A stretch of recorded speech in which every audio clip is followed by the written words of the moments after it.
হে guys, hot ইটিনেডে mini blog. আজকে হলো জানুয়ারি ডেট 4। শীতকালে আমার তো ঘুম ভাঙতেই চায় না, লেট হয়ে যায় ঘুম থেকে উঠতে। আর ঘুম থেকে উঠে খাইছিলাম 1 কাপ লাল চা, তারপরে খাইছিলাম ডিম পোচ আর পরোটা। তো সকালের ব্রেকফাস্টটা আমি এটা দিয়ে কমপ্লিট করে চলে গেলাম রান্নাঘরে আম্মু কী করছে দেখতে। তো গিয়ে দেখি আম্মু মাটির চুলায় গরুর মাংস রান্না করছে।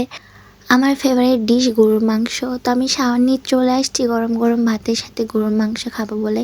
তো এটা ছিল আমার লাঞ্চের থালি। কত সুন্দর করে আম্মু সাজিয়ে দিয়েছে। তো লাঞ্চটা কমপ্লিট করে একটু ঘুমাইছিলাম, তারপর ঘুম থেকে উঠে সন্ধ্যা 1 কাপ কফি খাইছিলাম।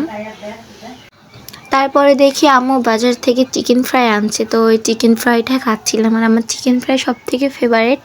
আমার চিকেন ফ্রাই সস দিয়ে খাইতে, মেয়োনিজ দিয়ে খাইতে সত্যি অনেক মজা লাগে, মানে ভালো লাগে আর কি।